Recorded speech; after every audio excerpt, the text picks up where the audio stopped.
హల్లెలూయా! హల్లెలూయా! దేవునికి మహిమ కలుగును గాక. అలాగే చేరువచ్చిన మీ అందరికి కూడా ప్రభు పరిశుద్ధ నామములో అందరికి వందనాలండి. అందరికి వందనాలు. కొద్దిసేపు దేవుని వాక్యం ధ్యానం చేసుకుందాం. పరిశుద్ధాత్మ దేవుడు కొన్ని విషయాలు మనతో మాట్లాడుచుండగా జాగ్రత్తగా దేవుని మాటలు మనం విందాం. మన పరిశుద్ధ గ్రంథమైన బైబిల్‌లో నుంచి ప్రకటన గ్రంథము, ప్రకటన గ్రంథము 2వ అధ్యాయము, ప్రకటన గ్రంథం 2వ అధ్యాయం మొదటి నుంచి కొన్ని వచనాలు చదువుకుందాం.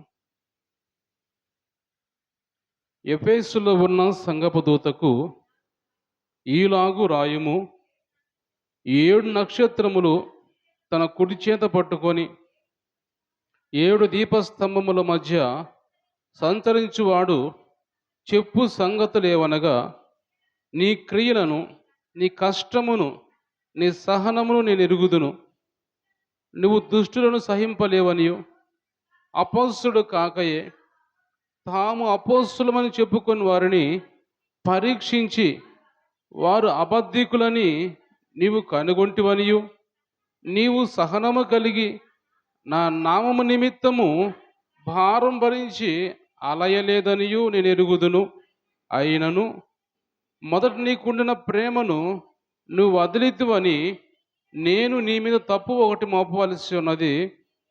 నీవు ఏ స్థితిలో నుండి పడితివో అది జ్ఞాపకము చేసుకొని మారు మనస్సు పొంది ఆ మొదటి క్రియలను చేయుము. అట్లు చేసి నీవు మారు మనస్సు పొందితేనే సరి, లేని ఎడల నేను నీ యొద్దకు వచ్చి నీ దీపస్తంభమును దాని చోట నుండి తీసివేతును. చాలా చిన్న ప్రార్థన చేసుకుందాం, కళ్ళు మూసుకుందాం. పరిశుద్ధ ఆత్మదేవుడు ఈ రాత్రి కాలం ఈ వాక్యం ద్వారా మనతో మాట్లాడలాగన ప్రార్థన చేసుకుందాం. పరిశుద్ధుడా, ప్రేమామయుడా, జీవాధిపతి అయిన దేవా, జీవము కలిగిన దేవా, పరిశుద్ధుడా, మీ శ్రేష్టమైన ఘనమైన నామాన్ని బట్టి మీకు వందనాలు, స్తుతులు, స్తోత్రాలు, కృతజ్ఞతలు చెల్లించుకున్నాం ప్రభా. అయా గడిచిన వారమంతా మమ్మల్ని కాపాడి మీ రెక్కల చాటును భద్రపరిచి రాత్రి కాలం మీ సన్నిధిలో చేరి ప్రభా ఈ విధంగా మీ నామాన్ని స్తుతించి మహింపరిచే భాగ్యం మాకు ఇచ్చిందేవా. మీకు స్తోత్రాలు చెల్లించుకున్నాము నాయన. పరిశుద్ధమైన దేవా, వచ్చిన బిడ్డలను కూడా జ్ఞాపకం చేసుకోండి, దీవించండి, ఆశీర్వదించండి అయ్యా. మంచి ఆరోగ్యాలు అందరికీ దయచేయండి. మీ ఆత్మతో వాక్యంతో అందరూ నింపమని ప్రార్థిస్తున్నాం ప్రభా. ఇంకా రావాల్సిన బిడ్డ కూడా త్వరగా మీ సన్నిధి రావడానికి సహాయం ఇచ్చేయండి నాయన. ఇంతవరకు పాటల ద్వారా మహిం పొందారు, మీకు వందనాలు. వాక్యం ధ్యానించుకోబోతుండగా ప్రభా, చదవబడిన వాక్యం ద్వారా నాతో మాతో మీరు మాట్లాడి మీ నామాన్ని మీరు మహింపరచుకోమని యేసు పరిశుద్ధ నామములో ఈ ప్రార్థన అడిగి పొందుకొని ఉన్నాం తండ్రి, ఆమేన్. అందరూ దేవుని స్తోత్రం చెల్లిద్దాం. హల్లెలూయా, హల్లెలూయా. దేవునికి మహిమ కలుగును గాక. ప్రియమైన దేవుని బిడ్డలారా, మనం చదువుకున్న ఈ వాక్య భాగంలో ప్రకటన గ్రంథంలో ప్రభువైన యేసు ప్రభు యోహానికి రాస్తూ కొన్ని మాటలు, యోహాను చేత కొన్ని సంఘాలకి లెటర్లు రాయిస్తూ 7 సంఘాలకి లెటర్లు రాయించాడు. 7 సంఘాల్లో ఇది మొదటి సంఘం ఎఫెసీ సంఘం. ఎఫెసీ సంఘంలో సంఘాన్ని గురించి దేవుడు మాట్లాడితే ఏమంటున్నాడంటే, ఎఫెసీ సంఘంలో అన్నీ బాగానే ఉన్నాయి, అన్నీ బాగానే ఉన్నాయి. నీ కష్టపడ్డాడంట, సహనం కలిగి ఉన్నాడు, సంఘం బాగా అభివృద్ధి చెందుతుంది. దుష్టులు ఎవరైనా సంఘంలో ప్రవేశించినట్టయితే ఆ దుష్టులు సహింపలేకుండా వాళ్ళని గద్దించటం, వాళ్ళని ఖండించటము, సంఘాన్ని క్రమపరుచుకుంటూ బాగానే వస్తున్నారు ఎఫెసీ సంఘం. అయితే దేవుడు ఇక్కడ మాట్లాడుతూ అంటున్నాడు, అయితే వాళ్ళ లోపం ఏమిటయ్యా అంటే వాళ్ళ లోపం ప్రేమను మర్చిపోయారంట. ప్రేమను మర్చిపోయారు. ఆ సహోదరుల మీద ప్రేమ చూపించడం కావచ్చు, లేకపోతే ఇతరుల మీద, సంఘం మీద ప్రేమ చూపించడం కావచ్చు. ఈ ప్రేమ అనే మాట మర్చిపోయి ప్రేమలో తగ్గిపోయారు. అది ఎదుటి వారి మీద చూపించలేక పరిస్థితిలో ఉన్నారు. కాబట్టి అందుకు అంటున్నాడు దేవుడు, మీరు మొదట ప్రేమను మర్చిపోయారు కాబట్టి మరలా మీరు దాన్ని పొందుకోండి. అది మరలా పొందుకోకపోతే మీ దీపస్తంభాన్ని మీ దగ్గర నుంచి తీసివేస్తాను అని ఇక్కడ ఎఫెసీ అనే సంఘంతో దేవుడు ఇక్కడ మాట్లాడుతూ వస్తున్నాడు. అయితే ఇక్కడ ఈరోజు మాట్లాడుకున్న మాటలు ఏమిటంటే, దీని గురించి దేవుడు మాట్లాడటం కాదు, కానీ ఇక్కడ ప్రేమను గురించి రోజు నేను మాట్లాడాలనుకోవటం లేదు. కానీ ఈరోజు దేవుడు నాకు ఇచ్చిన ఆలోచన ప్రకారం ఏమిటంటే, ఆ తర్వాత చదువుకున్న మాటలు 6వ వచనం మనం చూసినట్టయితే, అయితే ఈ ఒక్కటి నీలో ఉన్నది, నికోలాయితుల క్రియలు నీవు ద్వేషించుచున్నావు, నేను కూడా వీటిని ద్వేషించుచున్నాను. దేవుని స్తోత్రం చెల్లిద్దాం. హల్లెలూయా. నికోలాయితుల క్రియలు నువ్వు ద్వేషించుచున్నావు. నువ్వు అంతా బాగానే ఉంది. నీ సంఘం అంతా బాగానే ఉంది. సంఘంలో కూడా అన్ని పరిస్థితులు బాగానే ఉన్నాయి. కొద్దిగా కంట్రోల్ చేయండి. రీసౌండ్ వస్తుంది.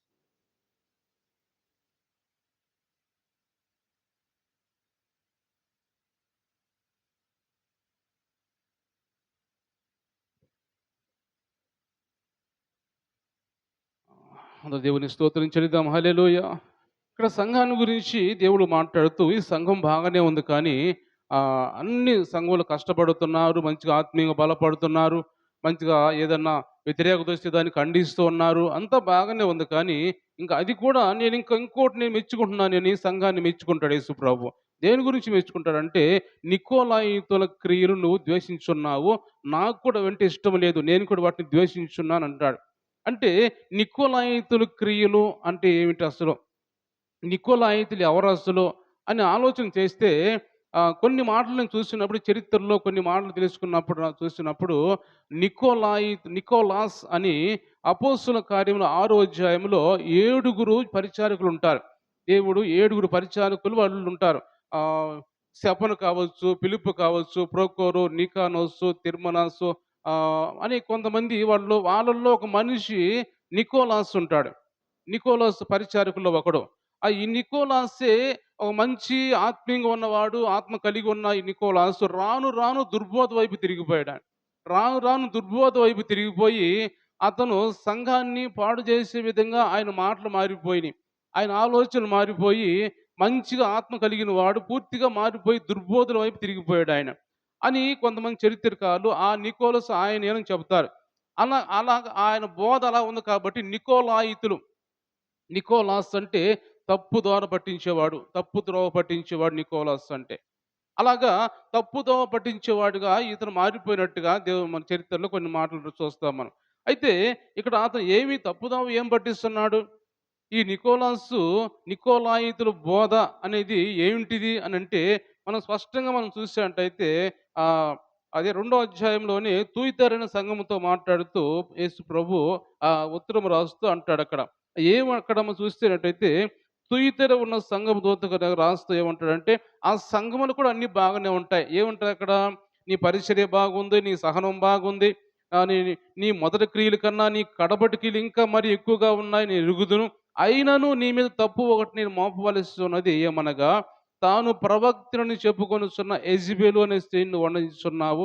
జారత్వము చేయుటకు విగ్రహాలకు బలి ఇచ్చిన వాటిని తినుటకును అది నా దాసులకు బోధించుటకు వారిని మోసపరుస్తున్నది. నికోలాయితుల క్రియలంటే విగ్రహారాధన ప్రేరేపించటం, వ్యభిచారం ప్రేరేపించటం, జారత్వాన్ని ప్రేరేపించటం. అంటే సంఘాన్ని పాడు చేయడానికి ఎన్నైతే ఉన్నాయో వాటన్నిటిని కూడా ఇతను ప్రేరేపిస్తున్నాడు. క్రీస్తు శకం 2వ శతాబ్దంలో ఈ నికోలస్ అనే వ్యక్తి అంట కొంతమంది స్త్రీలని ఆయనకు అనువుగా ఉన్న వారిని వాళ్ళ సంఘాన్ని పాడు చేయటానికి దురాచారం అనే ఒకటి ప్రవేశపెట్టి ఈ దురాచారం ప్రవేశపెట్టి దాన్ని సంఘంలో ప్రోత్సహించాడంట. అంటే ఇదేమీ తప్పు లేదు, మనం ఏదైనా పొరపాటు చేసినా యేసు ప్రభు నామంలో దేవుడిని అడిగితే దేవుడు క్షమిస్తాడు సాయంత్రం కల్లా. పెద్ద తప్పేం కాదు, ఏవైనా చేయొచ్చు, మీరు ఏవైనా తినొచ్చు, విగ్రహాలు బలిచ్చిన తినొచ్చు, వ్యభిచారం చేయొచ్చు, జాగ్రత్తం చేయొచ్చు, ఏమైనా చేయొచ్చు. మీరు ఆ ధనాపేక్ష కలిగి ఉండొచ్చు, ధనం అక్రమంగా సంపాదించుకోవచ్చు, ఇవన్నీ చేయొచ్చు. సాయంత్రం అయ్యేసరికి యేసు ప్రభు మంచివాడు కాబట్టి, యేసు ప్రభు ప్రేమ కలిగిన వాడు కాబట్టి ఆ సాయంత్రం వెళ్ళి ప్రభువా ఇదిలా చేశాను క్షమించు ప్రభువా అంటే తండ్రి యేసు ప్రభు నామంలో ప్రార్థన చేస్తే తండ్రి క్షమిస్తాడు అని ఇక ఈ బోధని సంఘంలో ప్రవేశపెట్టాడు. ఇలాంటి దుర్బోధ ఆ రోజుల్లో సంఘంలో ప్రవేశపెట్టినట్టుగా మనం వాక్యాలను చదువుతాం. అంత మాత్రమే కాకుండా మనం చూసినట్టయితే పెర్గమ అనే సంఘం గురించి మనం చూస్తే 2వ అధ్యాయం 12వ వచనంలో సాతాను సింహాసనమున్న స్థలములో నీవు కాపురమున్నావు నేను ఎరుగుదును, మరియు సాతాను కాపురమున్న ఆ స్థలములో నా యందు విశ్వాసయుండి నన్ను గూర్చి సాక్షి అయిన అంతిపాను వాడు మీ మధ్య సంపబడిన దినములో నీవు నా నామం గట్టిగా చేపట్టి నా యందరి విశ్వాసం విసర్జింపలేదని నేను ఎరుగుదు. అయినను నేను నీ మీద కొన్ని తప్పిదములు మోపవలసి ఉన్నది. ఏవనగా విగ్రహములకు బలి ఇచ్చిన వాటిని తిన్నట్లు, జారత్వము చేయనట్లును, ఇజ్రాయేలీలకు ఉరి వడ్డమని బాలాకునకు నేర్పిన బిలాము బోధను అనుసరించువారు నీలో ఉన్నారు. అటువలనే నికోలాయితో బోధన నివసించువారు నీలో ఉన్నారు. అంటే అలాంటి వారిని ఈ సంఘం ఉండనిస్తుంది. ఎఫెసీ సంఘం ఏమో అలాంటి వాడిని ఉండనీయట్లేదు. అలాంటి వాటిని ఖండించింది. మా సంఘంలో ఈ దుర్బోధ రావటానికి వీలు లేదు. ఈ వ్యర్థమైన ఆలోచనలు, వ్యర్థమైన క్రియలు మా సంఘంలో ఉండటానికి వీలు లేదు అని ఎఫెసు అనే సంఘం అయితే ఖండించి రానివ్వలేదు. కానీ అందుకని దేవుడు ఆ సంఘాన్ని మెచ్చుకున్నాడు. ఆ సంఘం పవిత్రంగా ఉందని, ఆ పవిత్రత కోల్పోలేదని, వాటి సంఘంలో ఉన్నదేమిటి లోపం, చిన్న లోపం ఏమిటంటే ప్రేమను తగ్గిపోయింది నీలో అంతే, ఇంకేమి లేదు. ఈ సంఘం అంతా బాగానే ఉంది. ప్రేమ కోల్పోయావు కాబట్టి ఆ ప్రేమను మరలా నువ్వు పొందుకొని, మరలా నువ్వు సరి చేసుకుంటే నువ్వు ఆల్ రైట్‌గా మంచిగా ఉంటావు, చక్కగా ఉంటావు. ఈ సంఘము ఏ లోపం ఉండదు అని ఎఫెసు సంఘం గురించి మాట్లాడుతున్నాడు. పెర్గం అనే సంఘం గురించి మాట్లాడుతూ, నీ సంఘంలో నువ్వు దాన్ని ఉండనిస్తున్నావు. అందువల్ల నీ సంఘం పాడైపోతుంది. అందువల్ల నీ మీద తప్పు నేను మోపవలసి వస్తుంది ఒకటని ఈ పెర్గమ అనే సంఘంలో అలాంటివన్నీ అనుసరిస్తున్నారంట. మనం చాలా సార్లు చెప్పుకున్నాం. గడిచిన ఉపవాస ప్రార్థనలో మనం చెప్పుకున్నాం కదా! కొరింథీ సంఘాన్ని గురించి మనం మాట్లాడుకున్నాం. అపోస్తలుడైన పౌలు కొరింథీ సంఘం గురించి మొదట కొరింథీ పత్రికల్లో అన్నిట్లో ఏం మాట్లాడుతున్నాడు? ఆ సంఘం అంతా కూడా విగ్రహారాధన ప్రేరేపించబడుతూ ఉన్నది. ఆ సంఘం అంతా కూడా కలుషితమైన పరిస్థితిలో ఉన్నది. ఆ కొరింథీ రాసిన మొదటి పత్రికలో మనం చూసినట్టయితే అక్కడ ఏం రాయబడి ఉంది? అపోస్తలుడైన పౌలు కూడా ఆ సంఘంలో ఉన్న వాటిని కొన్ని ఖండిస్తూ ఉంటాడు. నికోలాయితుల క్రియలు ఎలా ఉంటాయి అనే దాని గురించి ఈరోజు కొన్ని మాటలు దేవుడు మనతో మాట్లాడుతున్నాడు. మీలో జారత్వమున్నదని వదంతి కలదు. అట్టి ఆ జారత్వము అన్ని జనులైనను జరగదు. ఇట్లుండియు మీరు ఒప్పుకొనుచున్నారే కానీ మీరెంత మాత్రము దుఃఖపడి ఎలాంటి కార్యము చేసిన వారిని మీలో నుండి వెలివేసిన వారు కారు. అంటే సంఘంలో అలాంటి వారిని ఉండనిస్తున్నారంట వాళ్ళు. పొరపాటు చేస్తున్న వారిని, తప్పు చేస్తున్న వారిని, దుర్బోధ వైపు నడిచిపోతున్న వారిని, విగ్రహారాధికుల్ని, వ్యభిచారం చేసి సంఘంలోకి వచ్చి కూర్చున్న వారిని, జారత్వం చేసి సంఘంలో వచ్చి కూర్చున్న వారిని, పొరపాట్లన్నీ చేస్తూ అపవిత్రమైన కార్యాలు చేసి సంఘంలో వచ్చి కూర్చున్న వారినంట ఈ పెర్గమా సంఘం కావచ్చు, ఈ కొరింథీ సంఘం కావచ్చు, వాళ్ళు ఉండనిస్తున్నారంట. పర్లేదే ఉండండి, ఏం కాదు. ఎవరు చూస్తున్నారులే ఉండండి, మనుషులు ఎవరు చూస్తున్నారు ఉండండి అని వాళ్ళని అలాగ కంట్రోల్ చేస్తూ వాళ్ళని ఉండనిస్తున్నారు. కాబట్టి మీ సంఘాలు అపవిత్రమైపోతున్నాయి అంటున్నాడు. అంటే ఈరోజు దేవుడు ఎందుకు ఈ మాటలు మనతో మాట్లాడుతున్నాడు అంటే, ఈ రోజులో సంఘాల్లో కూడా నికోలాయితుల బోధలు చాలా ఉన్నాయి. ఈ రోజులో సంఘాలన్నీ పరిశుద్ధంగా ఏమీ లేవు, పవిత్రంగా ఏమీ లేవు.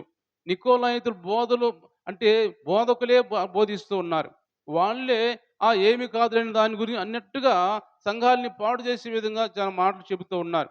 కాబట్టి ఆ సంఘాలు, కొన్ని సంఘాలు అలాగా అపవిత్రమైపోతున్నట్టుగా, విగ్రహారాధనతో నిండిపోతున్నట్టుగా, మరలా తిరిగి లోకం వైపు చూస్తున్నట్టుగా గలతీ రాసిన పత్రికలో అపోస్తలుడైన పౌలు గలతీయులతో మాట్లాడితే ఉంటాడు, మీరు ఇంత త్వరగా తిరిగిపోతారని నేను అనుకోలేదు. మేము చెప్పిన సువార్త ఇంత త్వరగా మీరు మర్చిపోయి తిరిగి లోకం వైపు చూస్తారని నేను అనుకోలేదు. విగ్రహారాధన వైపు తిరిగారని నేను అనుకోలేదు. అంత తిరుగుతారని నేను అనుకోలేదు. ఇంత పాడైపోతారని నేను అనుకోలేదు. మీ గురించి మరలా నేను ప్రసవేదన పడాల్సి వస్తుంది. మిమ్మల్ని పెంచాను నేను, ఎలాగ దేవుళ్ళో పెంచాను, యేసుప్రభుని సిలువ వేసినట్టుగా మీకు చూపించాను నేను. అంతగా మీరు నమ్మారు, విశ్వసించారు. మరి త్వరగా ఎందుకు తిరిగిపోయారు మీరని గలతీ రాసిన పత్రికలో దేవుడు అపోస్తలుడైన పౌలు మాట్లాడతాడు. అంటే సంఘాల్లోకి ఏమొస్తుందంటే అపవిత్రత వచ్చేస్తుంది. మొదట్లో బాగానే ఉంటుంది కానీ తర్వాత రాను నిర్లక్ష్యం అయిపోయి దేవుడంటే ఏముందిలే అన్నట్టుగా అంటే లెక్కలేని పరిస్థితుల్లో అలా దేవుడిని నిర్లక్ష్యం చేస్తూ ఏముందిలే తెలిసిన వాక్యమే కదా, తెలిసిన సంఘం ఎప్పుడు పోయేదే కదా అన్నట్టుగా ఆ దేవుని పవిత్రత ఏమిటో తెలుసుకోలేక, దేవుడు ఎంత పరిశుద్ధుడో మనం తెలుసుకోలేకుండా దాన్ని నిర్లక్ష్యం చేస్తున్నట్టుగా దేవుడు మాట్లాడుతున్నాడు. కాబట్టి సంఘాల్లోకి అపవిత్రమైనది రాకూడదని, అపవిత్రమైన వాటిని ప్రోత్సహించకూడదని దేవుడు మాట్లాడుతున్నాడు. పెర్గమనే సంఘం దాన్ని ప్రోత్సహిస్తుందంట. తుయితరైన సంఘం దాన్ని ప్రోత్సహిస్తుంది. యెజబెల్ అనే స్త్రీలు ఉండనిచ్చిందంట అక్కడ.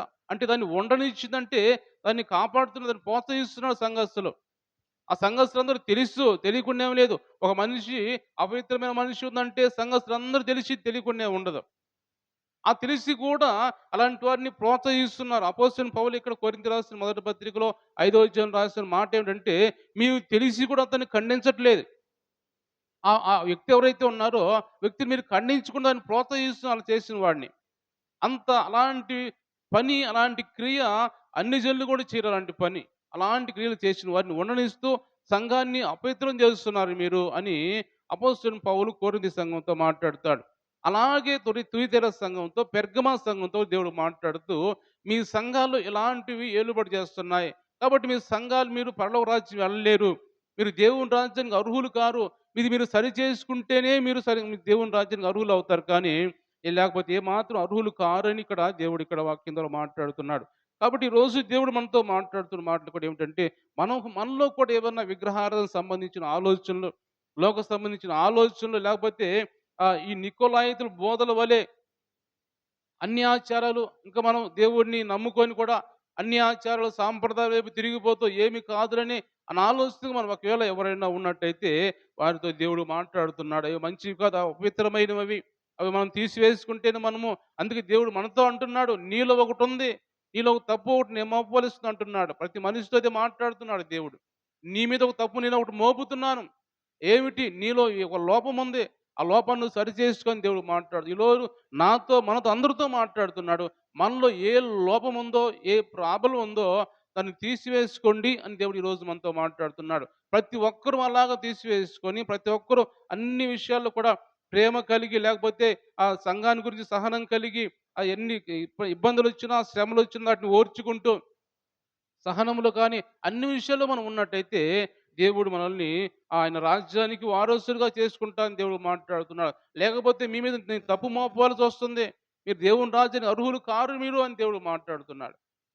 కాబట్టి దేవుని బిడ్డలు గమనించినట్టయితే మనం చూస్తే చాలామంది బైబిల్‌లో రాజులు కూడా, కొంతమంది రాజులు కూడా ఆయన దేవుని ప్రజల్ని విగ్రహాల వైపు మళ్లించే వారిగా ఉన్నారు. మనం చూస్తే యెరోబాము అనే ఒక రాజు ఉంటాడు. యెరోబాము అనే రాజు రాజుల మొదటి గ్రంథంలో మనం చూసినట్టయితే యెరోబాము అనే ఒక రాజుని, ఒక ఒక వ్యక్తిని, ఒక సైన్యాధిపతి లేకపోతే సైన్యంలో ఒక వ్యక్తి అయినా అలాంటి వాడిని దేవుడు రాజుగా చేస్తాడు. ఒక మంచి గొప్ప రాజుగా చేస్తాడు. ఒక 10 గోత్రాలు ఇచ్చి ఆయనకి రాజుగా చేసినప్పుడు ఆయన దేవుడిని దుఃఖపెట్టేవాడుగా మారిపోతాడు. ప్రజల్ని విగ్రహాల వైపు మళ్లించినట్టుగా చూస్తాం మనం. రాజుల మొదటి గ్రంథం మనం చూసినట్టయితే 12వ అధ్యాయం 26వ వచనం చదువుదాం. ఆ! ఈ జనులు యెరూషలేమునందున్న యెహోవా మందిరమందు బలులు అర్పించుటకు ఎక్కిపోవచ్చుండిన ఎడల ఈ జనుల హృదయము యూదా రాజైన రెహబామును తమ యజమానుని తట్టు తిరుగును. అప్పుడు వారు నన్ను చంపి యూదా రాజైన రెహబామునొద్ద మరణా చేరుదురు. రాజ్యం మరలా దావీదు సంతతి వారి దగును అని యెరోబాము తన హృదయమందు తలంచి ఆలోచన చేసి 2 బంగారపు దూడలు చేయించి జనులను పిలిచి, యెరూషలేమునకు పోవుట మీకు బహు కష్టము. ఇశ్రాయేలు వారలారా, ఐగుప్తు దేశంలో నుండి మిమ్మును రప్పించిన మీ దేవుడు ఇవే అని చెప్పి, ఒకటి బేతేలు నందును, ఒకటి దాను నందును ఉంచెను. చాలమ్మా, దేవుని స్తోత్రం చెల్లిద్దాం. హల్లెలూయా. దేవుడు మాట్లాడుతున్న మాటలు. యెరోబాము అనే రాజు, అతను ఒక సైన్యంలో సొలొమోను రాజుగా ఉన్నప్పుడు ఈ యెరోబాము సొలొమోను సైన్యంలో ఒక ఒక సైనికుడు. ఒక మంచి ఒక ముఖ్యమైన సైనికుడు. ఆ సైనికుడు సొలొమోను రాజుగా అయిపోయి దిగిపోయిన తర్వాత, రెహబాము తన కుమారుడు వచ్చిన తర్వాత ఈ యెరోబాము భయపడి ఆ దేశాన్ని విడిచిపెట్టి వెళ్ళిపోతూ ఉంటాడు. వెళ్ళిపోతున్నప్పుడు అహియా అనే ఒక ప్రవక్త వచ్చి అతను త్వరగా వెళ్ళి అతను పొలంలో ఉన్నప్పుడు అతను కలుసుకొని, అయ్యా ఎక్కడికి వెళ్తున్నావు, దేవుడు నీ రాజుగా ఏర్పరచుకుంటున్నాడు, నీకు 10 గోత్రాలు ఇస్తాను అంటే 12 గోత్రాలు ఉండేది, 12 గోత్రాలు 10 గోత్రాలు దేవుడు నీకు ఇమ్మన్నాడు, అప్పుడు నువ్వు రాజుగా ఉండు అని చెప్పి అతన్ని పిలిచి బ్రతిమాలు మళ్ళీ వెనక్కి పిలిచి 10 గోత్రాల మీద రాజుగా యెరోబామును చేసిన తర్వాత, యెరోబాము రాజు అయిన తర్వాత ఆ 2 గోత్రాలు మాత్రమే సొలొమోను కుమారుడైన రెహబాముకి ఇస్తాడు దేవుడు.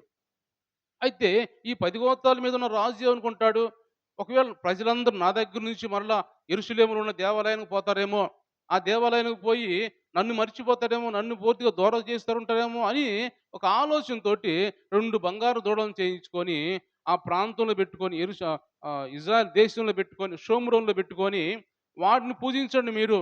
ఇవే మనల్ని నడిపించిన దేవుడు ఇదే. ఈ దేవుడు మనల్ని నడిపించాడు.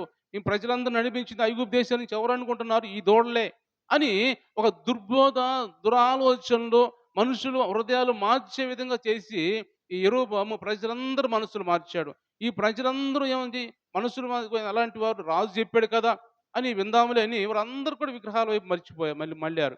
అందరు విగ్రహారాధకులుగా మారిపోయారు. ఆయన వలన చేసిన పనుల వలన ప్రజలందరూ కూడా పాడైపోయారు. అంటే వాళ్ళకి ఏమొచ్చింది ఇప్పుడు? విగ్రహారాధన వచ్చేసింది. దుర్బోధ వచ్చేసింది. అందరూ వారి జీవితాలు పాడైపోతున్నాయి. దేవుని బిడ్డలుగా ఉన్న ప్రజలు పూర్తిగా సాతాను మనుషులుగా మారిపోతున్నారు. విగ్రహారాధకులు అయిపోయారు. అంటే ఈ రాజు చేసిన పనికి అలాగే మారిపోయారు. ఎందుకు దేవుడు ఈరోజు మనతో మాట్లాడుతున్నాడంటే, దేవుడు మనల్ని ఎన్నుకున్న తర్వాత, దేవుడు మనల్ని ఏర్పరుచుకున్న తర్వాత, ఎవరు చెప్పినా, ఏ రాజు చెప్పినా, ఏ అధికారులు చెప్పినా, ఎవరు చెప్పినా, ఏ సేవకుడు చెప్పినా కానీ, అపోస్తలుడు పౌలు అన్నట్టుగా, మేము చెప్పిన మాట గాక పైనుంచి దేవదూతలొచ్చి మీకు చెప్పినా కానీ మీరు నమ్మొద్దు. యేసుప్రభు ఈ లోకానికి దిగివచ్చింది నిజము. ఆయన మన కోసం మరణించింది నిజము అని ఈ నిజమైన ఈ మాటలు మాత్రం మీరు నమ్మండి.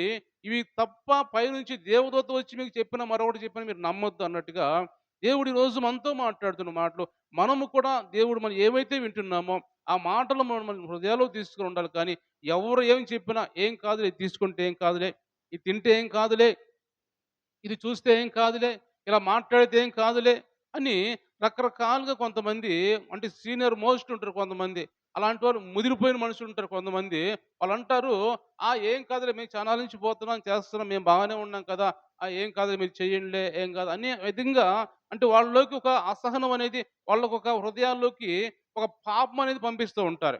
తెలియకుండానే వాళ్ళు పాపంలో పడిపోతూ ఉంటారు చాలామంది మనుషులు కూడా. తెలియకుండే వాళ్ళు దురాలోచనలకెళ్ళిపోతూ ఉంటారు. పాపంలో పడిపోతూ ఉంటారు. విగ్రహారాధకులయిపోతూ ఉంటారు. చాలామంది మేము గమనిస్తున్నాం ఈ రోజుల్లో, చాలామంది కూడా సంఘాలకొస్తున్నారు. వాళ్ళు చాలామంది దూరం అయిపోయి విగ్రహారాధకులయిపోతున్నారు. లోక సంబంధించిన ఆచరణలో పడిపోతున్నారు చాలామంది సంఘాల నుంచి. బయటికెళ్ళిపోయి చాలామంది కూడా అనేక సంఘాల్లో కూడా, మన సంఘంలోని కాదు గానీ అనేక సంఘాల్లో నుంచి బయటికెళ్ళిపోయిన వారు ఏమైపోతున్నారంటే, పూర్తిగా లోక సంబంధించిన మనుషులుగా విగ్రహారాధకులుగా మారిపోతున్నారు. అంటే దుర్వ్యాపారం వాళ్ళకొచ్చేస్తుందన్నమాట. దురాలోచనలొచ్చేస్తున్నాయి. అన్యాచారాలొచ్చేస్తున్నాయి. సాంప్రదాయాలొచ్చేస్తున్నాయి. మూఢనమ్మకాలొచ్చేస్తున్నాయి. మన సంఘం లేరా? చాలామంది ఉన్నారు మూఢనమ్మకాలున్నవారు. చాలామంది మూఢనమ్మకాలున్నవారు.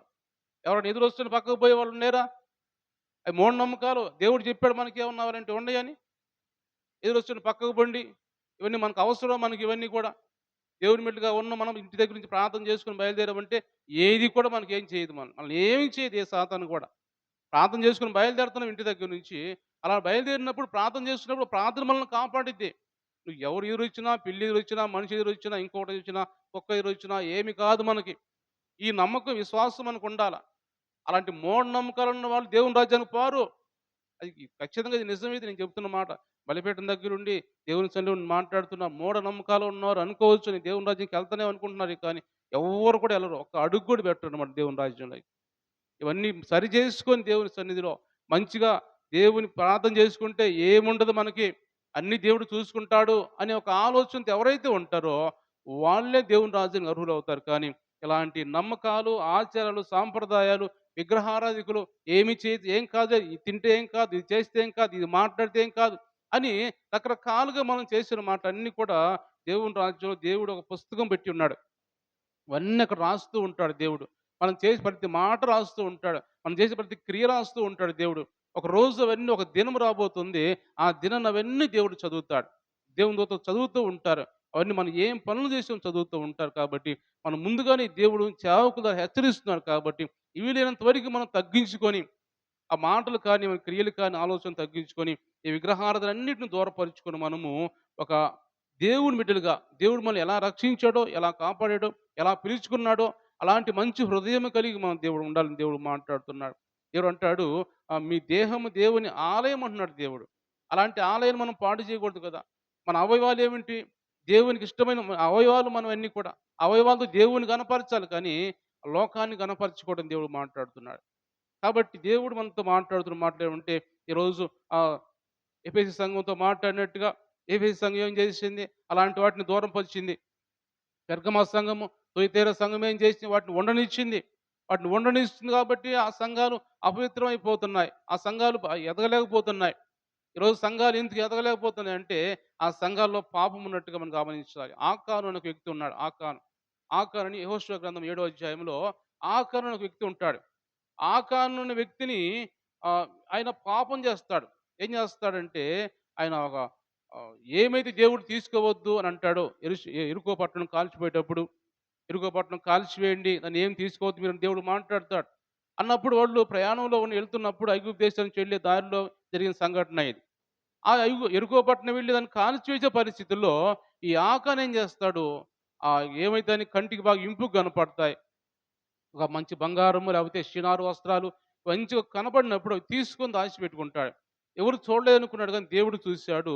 ఆయన పాపం చేసినట్టుగా దేవుడు దాన్ని మాట్లాడతాడు. మీలో పాపముంది. మీలో పాపముంది కాబట్టి మీలాగా మీరు ఓడిపోతున్నారు అని యెహోషువతో దేవుడు మాట్లాడతాడు. అంటే ఆ పాపం ఏ రూపంలో ఉంది అంటే ఆకాను రూపంలో పాపం ఉందక్కడ. ఇప్పుడు ఏం కావాలి? ఆకాను చంపివేస్తే ఆకాన్ అనే వ్యక్తి అక్కడ లేకపోతేనే ఆ పాపం అనేది బయటికి పోయింది. లేకపోతే ఆ పాపం అలాగా సంఘంలో ఏలుబడి చేస్తూ ఉంది. అనేక మంది చనిపోతున్నారు సంఘంలో. దేవుని ప్రజలందరూ 20,00,000 మంది ప్రజలుంటే, ఆ ప్రజలు చాలా మంది చనిపోతున్నారు. ఎందుకు చనిపోతున్నారో అర్థం కావలేదు. యెహోషువ దేవుని దగ్గరికి పోయి ఏడుస్తూ ఉన్నాడు. "ఏంది ప్రభా ఇది?" యెహోషువ "లే నీలో పాపం ఉంది. మీ మీ సంఘంలో పాపం ఉంది. ఈ పాపాన్ని ఎప్పుడు తీసివేస్తారో అప్పుడు మీ సంఘం బాగుపడుతుంది" అని ఎప్పుడైతే చెబుతారో యెహోషువ అందరిని పిలుస్తాడు. ఆకానొస్తూ "అయ్యా నేనే చేశాను పాపము. నేనే ఆశపడ్డాను.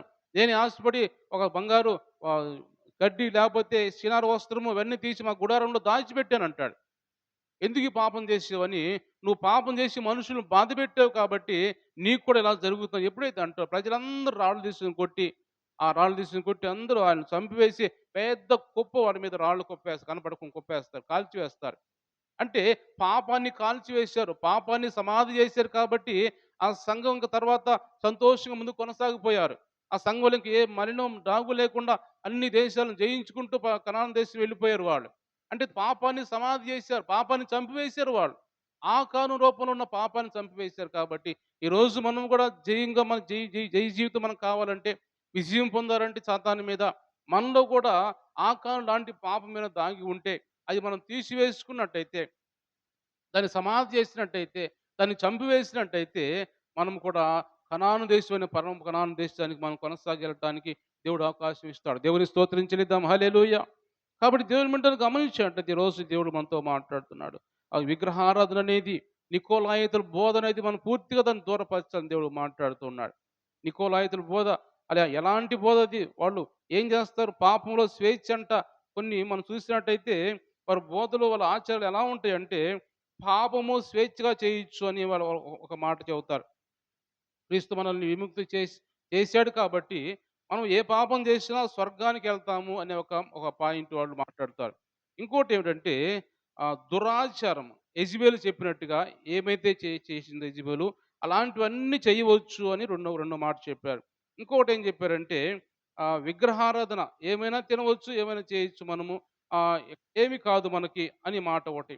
అంటే స్థాయి విభజన అని ఇంకోటి చెప్పారు. ఆ స్థాయి విభజన అంటే ఏమిటంటే సంఘంలో కొద్దిగా పెద్దవాళ్ళు, సంఘంలో కొంచెం అధికారంగా ఉన్నవాళ్ళు నా వైపు చూడండి. సంఘంలో ఉన్న అధికారంగా కొద్దిగా నాయకులుగా ఉన్నవాళ్ళు, వాళ్ళు పాపం చేసినా దేవుని సన్నిధికెళ్తారంట వాళ్ళు. ఎందుకంటే వాళ్ళు ప్రమోషన్‌లో ఉన్నారు కాబట్టి. వాళ్ళు కొంచెం పెద్దవాళ్ళుగా, చెప్పేవారుగా, మాట్లాడేవారుగా ఉన్నారు కాబట్టి, అలాంటి వారందరూ కూడా పాపం చేసినా గాని వాళ్ళు దేవుని సన్నిధికెళ్తారు, పరలోక రాజ్యం వెళ్తారని నికోలాయితుల బోధలివి. ఈ లోకంలోకి నికోలాయితుల బోధ ఏం చెబుతున్నారంటే, ఏం చేసినా కానీ మీరు దేవుని రాజ్యానికెళ్తారు అనే మాట. కొన్ని సంఘాలుంటాయి. కొన్ని సంఘాలుంటాయి. వాళ్ళు ఏమంటారంటే, మీ ఇక్కడ ఏం పాపం చేసినా చనిపోతారు. పాపాలు చేసి చనిపోతారు. చనిపోయిన తర్వాతంట వాళ్ళు చనిపోయి వెళ్ళిపోతారు. వాళ్ళు వెళ్ళిన తర్వాత నరకానికి ఎళ్ళరంట వాళ్ళు పాపం చేసిన వాళ్ళు. అక్కడే ఏడో తిరుగుతూ ఉంటారంట వాళ్ళు. మధ్యలో తిరుగుతూ ఉంటారంట. తిరుగుతూ ఉన్నప్పుడు వాళ్ళ బంధువులు వచ్చి వాళ్ళ బంధువులంట ఒక సర్టిఫికేట్ తీసుకొనొచ్చి నాయకుడు ఆ సంఘంలో నాయకుడు ఉంటారు.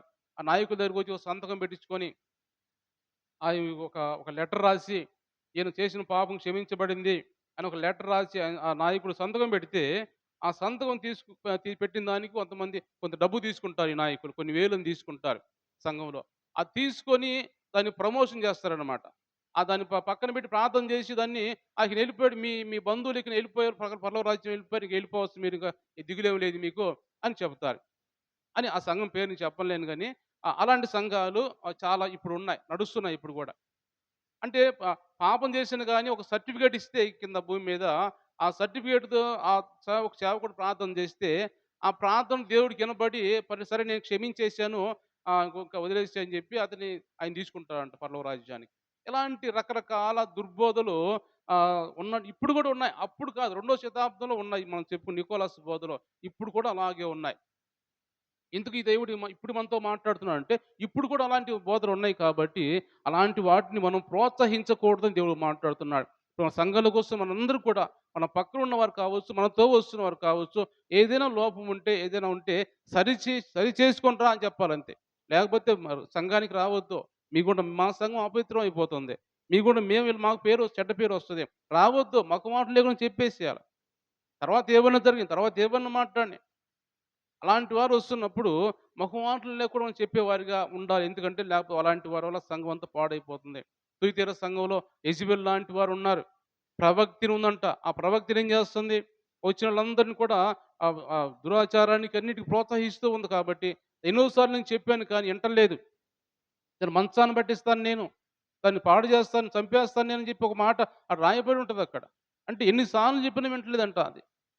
అంటే అలాంటివి కంటిన్యూ సంఘాలు జరుగుతా ఉన్నాయి కాబట్టి, అలాంటివి ఉండకూడదు అని ఇక్కడ దేవుడు మనతో మాట్లాడుతున్నాడు. నికోలాయితుల బోధను అనుసరించకూడదని దేవుడు మాట్లాడుతున్నాడు.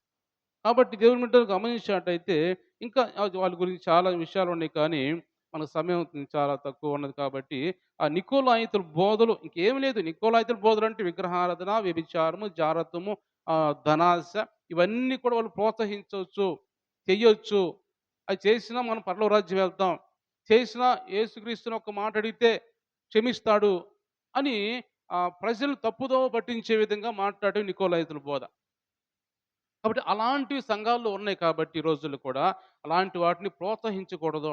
ఇక్కడ ఎఫెసీ సంఘం ఎలాగా పరిశుద్ధంగా ఉందో, కాకపోతే ప్రేమ కొంచెం తక్కువైంది దాన్ని సరి చేసుకున్నాడు దేవుడు. దాన్ని సరి చేసుకో ఇంకంతా మంచిగా ఉంటది. ఇబ్బంది ఏమి ఉండదని చెప్పి దేవుడు ఆ సంఘంతో మాట్లాడుతున్నాడు. అలాగ మన సంఘంతో ఎందుకు ఈరోజు మాట్లాడుతున్నానంటే, మన సంఘం కూడా ఎఫెసీ సంఘం వలె అన్ని విషయాల్లో ఎదిగుండాలి. అన్ని విషయాల్లో ఇలాంటి వాటిని ద్వేషించాలి. ఇలాంటి వాటిని ఏవైతే వ్యతిరేకమైనవి ఉన్నాయో అలాంటి వాటిని ద్వేషించే విధంగా సంఘం ఉండాలని దేవుడు మాట్లాడుతున్నాడు. ఎవరి సంఘం వాళ్ళు చూసుకుంటారు. మిగతా వాళ్ళతో మనకు పని లేదు. మన సంఘం కరెక్ట్‌గా ఉందా లేదా? మన సంఘం మంచిగా ఆత్మీయంగా ఎదుగుతున్నామా లేదా? మనం అందరం కూడా మారు మనసు పొంది దేవుని బిడ్డలుగా ఉంటున్నామా లేదా? మనలో ఏ లోపం లేకుండా సరిచేసుకుంటున్నామా లేదా? ఇది మనకు కావాలి. మిగతా వాళ్ళతో మనకు పని లేదు. మనం కరెక్ట్‌గా ఉండాలి. మనం కరెక్ట్‌గా ఉంటే మనల్ని చూసి కూడా అనేక మంది ఇంకా మారు మనసు పొందుతారు, రక్షణ పొందుతారు. మన కుటుంబస్తులు కూడా దేవుని సన్నిధికొస్తారు. కాబట్టి ఇలాంటి విగ్రహారాధన అనే వాటిని మనం ప్రేరేపించకూడదని దేవుడు మాట్లాడుతున్నాడు. మరొక వ్యక్తిని చూసినట్టే రాజు ఆయన కూడా యరొబెయాము రాజు వలె అహాబ్ అనే రాజు కూడా ఆయన కూడా విగ్రహారాధి మనం చూసినట్టు దేవుని వాక్యంలో రాజుల గ్రంథంలోనే సీదోను అనే ఒక దేశపు ఎద్బయలు అనే ఆమె ఒక రాజు కుమార్తెని ఆహ్, ఈ ఈ అహాబు పెళ్లి చేసుకొని విగ్రహాల వైపు తిరిగినట్టుగా మనం చూస్తాం వాక్యంలో. చూద్దాం ఒక మాట చదువుదామా? రాజుల మొదటి గ్రంథంలోని 16వ అధ్యాయము 30వ వచనం చదువుదాం. ఓమ్రీ కుమారుడైన అహాబు తన పూర్వీకులందరిని మించినంతగా యెహోవా దృష్టికి చెడుతనము చేసెను. నెబాతు కుమారుడైన యరొబెయాము జరిగించిన పాపక్రియలను అనుసరించి నడుచుకుంటా స్వల్ప సంగతి అనుకొని అతడు సీదోనీయుల రాజైన ఎద్బయలు కుమార్తె అయిన యెజెబెలుని వివాహం చేసుకొని బయలుదేవతను పూజించుచు వానికి మొక్కుచూ ఉండెను. షోమ్రోన్‌లో తాను బయలు కట్టించిన మందిరమందు బయలుకు ఒక బలిపీఠం కట్టించెను. మరియు దేవతా స్తంభం ఒకటి నిలిపెను. ఈ ప్రకారము ఆహాబు తన పూర్వీకులైన ఇజ్రాయేలు రాజులందరికంటే ఎక్కువ పాపం చేసి యెహోవాకు కోపం పుట్టించెను. దేవుని స్తోత్రం చెల్లిద్దాం. హల్లెలూయా. ఇక్కడ అహాబు అనే రాజు ఇజ్రాయెల్ రాజు ఆయన. ఇజ్రాయెల్ రాజు కూడా ఈ విగ్రహారాధన సీదోను అనే దేశపు విగ్రహారాధన దేశం అది. ఆ విగ్రహారాధన దేశంలో ఉన్న ఒక రాజు కుమార్తె ఎద్బయలు అనే రాజు కుమార్తెని యెజెబెలుని పెళ్లి చేసుకుంటాడు. యెజెబెలుని పెళ్లి చేసుకుంటే యెజెబెలు గురించి మనం ఈ అధ్యాయం చదువుకుంటే ఎలా ఉంటది? విగ్రహారాధన ప్రోత్సహించేది. ఆ బయలు ప్రవక్తల్ని పోషించేది. ఆ బయలు ప్రవక్తల ద్వారా ఆ దేశం అంతా నాశనం చేస్తూ ఉంది. వాళ్ళని పోషిస్తూ, వాళ్ళని అభివృద్ధి చేస్తూ ఉంది. అలాంటి మనిషిని చేసుకొని ఈ అహాబు కూడా ఆమె చేసిన విగ్రహారాధనకి సహకరిస్తూ, దానికి తోడు ఇంకా మంచి గోపురాలు, గుళ్ళు కట్టిస్తూ వాటికి ప్రజలందరిని కూడా తప్పుదోవ పట్టించే విధంగా ఈ అహాబు అనే రాజు కూడా చేశాడు. దేవుని ప్రజల్ని ఈరోజు దేవుడు మనతో మాట్లాడుతున్నాడు అంటే, దేవుని ప్రజల్ని వాళ్ళ హృదయాలు మార్చి తప్పుద్రోవ పట్టించే విధంగా దుర్బోధకులుగా చాలామంది మారిపోతున్నారు. ఆ ప్రజలను నాశనం చేయడానికి చాలామంది ప్రయత్నాలు చేస్తున్నారు. ఈ రోజుల్లో జరుగుతుంది ఏమిటంటే, చాలామంది దేవుని బిడ్డల్ని చాలామందిని మళ్ళా తిరిగి లోకంలో పంపించే విధంగా చూస్తూ ఉన్నారు. చాలా దేశంలో దేశంలో జరుగుతా ఉన్నాయి. కొన్ని రాష్ట్రాల్లో జరుగుతా ఉన్నాయి. ఈ దేవుడు మీ దేవుడు కాదు. మన దేవుడు వేరే ఉన్నాడు. మీరు రండి అని చెప్పి యేసు ప్రభువుని నమ్ముకున్న వాళ్ళందరిని కూడా తిరిగి మళ్ళా వెనక్కి రప్పించే పరిస్థితుల్లో చాలామంది ఉన్నారు ఈ రోజుల్లో కూడా. అంటే దుర్బోధకులు చాలామంది తయారైనట్టుగా చూస్తాం. యోహాను రాసిన పత్రికల్లో సమయం లేదు కానీ, యోహాను రాసిన పత్రికల్లో 3 పత్రికలు కావచ్చు. యోహాను రాస్తూ ఎందుకు ఆ పత్రికలు ఎందుకు రాశాడంటే, ఆ రోజుల్లో కూడా దుర్బోధకులు ఎక్కువైపోయారు. దుర్బోధకులు ఎక్కువైపోయి ఆహ్, యెహోవా సాక్షులు అనేవాళ్ళు ఎక్కువైపోయి, ఆ సంఘాలను నాశనం చేయటానికి యేసు ప్రభు దేవుడు కాదు, యెహోవాయే దేవుడు అని చెప్పేవారు చాలామంది ఆ రోజుల్లో ఉన్నారు కాబట్టి, ఆ 3 పత్రికలు కూడా ఆహ్, బ యోహాను రాసాడు ఆ పత్రికలో. అంటే దాంట్లో కొన్ని మాటలు కూడా రాసాడు వారి గురించి. ఈరోజు దేవుడు ఎందుకు మనతో మాట్లాడుతున్నాడంటే, సంఘాలు పాడైపోతున్నాయి. పాడైపోయే సంఘాల్లోకి ఎళ్ళొద్దు. పాడైపోయే సంఘాలు కొన్ని మనకు తెలుసు. కొన్ని రకరకాల ఆలోచనలు, రకరకాల క్రియలతో ఉన్న సంఘాలు కొన్ని ఉన్నాయి. ఆటిలోకి ఎళ్ళాల్సిన అవసరం మనకు లేదు. మన దేశం మనం చూద్దాం, మనం గమనిద్దాం. మనం టీవీల్లో మనం చూస్తే, లేకపోతే సెల్ ఫోన్‌లో మనం చూస్తే పరిశుద్ధమైన సంఘాలు ఏవో మనకు అర్థమైపోయిద్ది. కొన్ని కొన్ని సంఘాలను చెప్పగలను నేను. కొన్ని కొన్ని సంఘాలు మంచిగా ఆత్మీయంగా బలపడే సంఘాలున్నాయి. సేవకులున్నారు. అలాంటి వారిని తీసుకుందాం మనం. అలాంటి వారిని తీసుకుందాం. చాలామంది ఎందుకు నేను చెప్తాను ఎలాంటి వారంటే ఆహ్, ఇమ్మానుయేల్ మినిస్ట్రీస్ అని ఒకటుంది హైదరాబాద్‌లో. ఇర్మియా పాస్టర్ గారు, జెర్మియా అంటారు ఆయన పాస్టర్ గారు. ఆయన మంచిగా ఆయన వాక్యాలు బాగుంటాయి. సంఘం మంచిగా ఉంటది. లేకపోతే జఫన్య శాస్త్రి గారు కావచ్చు, లేకపోతే తండ్రి సన్నిధి మినిస్ట్రీ షాలేం రాజు కావచ్చు. లేకపోతే వీళ్ళందరూ చాలామంది కొంతమంది ఇంకా మంచి మంచి బోధకులు అలాంటి వారిని తీసుకొని వాళ్ళ మాటలు విందాం. వాళ్ళ బోధ విందాం. మంచిగా ఆత్మీయంగా బలపడడానికి దేవుడు సహాయం చేస్తాడు. చాలా తక్కువగా ఉన్నాయి. మంచి మంచి సంఘాలు చాలా తక్కువగా ఉన్నాయి. కొన్ని చాలా సంఘాలు పాడైపోతున్నాయి ఈ రోజుల్లో. అన్ని విగ్రహారాధన వచ్చి వాటి సంఘాల్లో చేరిపోయి సంఘాలు పాడైపోతున్నాయి. అలాంటి వాటికి ఎళ్ళొద్దు. అలాంటి వాటిలో అడుగు పెట్టొద్దు. ఆశలు చూపించి పిలిచే వాటిని సంఘాల్లో కూడా ఎళ్ళొద్దు మనం. ఆత్మీయత ఉండదు. ఆత్మీయత ఉండదు. కాబట్టి దేవుడు ఈరోజు మనతో మాట్లాడుతున్న మాట ఏమంటే, వీటన్నిటిని విసర్జించండి. వీటన్నిటిని విసర్జించండి. ఆకాను ఏవైతే ఆకారం అనే పాపాన్ని తీసివేసినప్పుడు సంఘం అంతా బాగుపడిందో, మనలో ఆకారం లాంటి పాపం ఇంకేదైనా దాగి ఉంటే, విగ్రహారాధన కావచ్చు, లేకపోతే అన్ని ఆచారాల సాంప్రదాయాలు కావచ్చు, లేకపోతే మూఢనమ్మకాలు, మూఢాచారాలు కావచ్చు, మనలో ఏమైతే ఇంకా దాగి ఉన్నాయో, ఆటన్నిటిని కూడా మనం తీసివేసుకుంటే మనము దేవుడు ఒక ఎఫెసు సంఘాన్ని ఎలాగైతే మెచ్చుకున్నాడో, అలాగ మనల్ని కూడా మెచ్చుకుంటాడని పరిశుద్ధాత్మ దేవుడు మాట్లాడుతున్నాడు. కాబట్టి ఈ మాటలన్నీ మన హృదయాల్లో తీసుకుందాం. ఒక మంచి హృదయం కలిగిన వారుగా దేవుని బిడ్డలుగా ఉందాం. దేవుని సన్నిధికి చేరేవారుగా ఆయన ఏ సమయం వచ్చినా, ఏ రోజు వచ్చినా కానీ మనం దేవుని బిడ్డలుగా ఉండడానికి ఇష్టపడాలని దేవుడు మాట్లాడుతున్నాడు. ధనాశ దూరపరచాలి. జాగ్రత్త లేకపోతే ఇగో దీనికి లోక సంబంధించిన ఆలోచన, అలవాటు అన్నీ దూరపరుచుకొని యెరొబెయాములాగా నడిపించినట్టు కాకుండా, లేకపోతే అహాబు లాంటి ఆలోచనలు కాకుండా అన్నిటిని తీసివేసుకొని మనము ఒక పరిశుద్ధమైన ఆలోచన, పరిశుద్ధమైన హృదయం కలిగి మనం ఉండాలని దేవుడు ఈరోజు మనతో మాట్లాడుతున్నాడు. కాబట్టి మాటలన్నీ హృదయంలో తీసుకుందాం. దేవుడి మాటలు దీవించి ఆశీర్వదించునుగా. కళ్ళు మూసుకుందాం, ప్రార్థన చేస్తున్నాం. నికోలాయితుల బోధను అనుసరించే వారిగా ఉన్న ఒకవేళ నికోలాయితుల బోధని మనం విసర్జిద్దాం. నికోలాయితుల బోధ అంటే ఏదో కాదు కానీ విగ్రహారాధన, ధనాపేక్ష, దురాచారాలు వీటన్నిటిని కూడా మనం దూరపరచాలి. వీటిని సంఘంలోకి రానీయకూడదు. వాటిని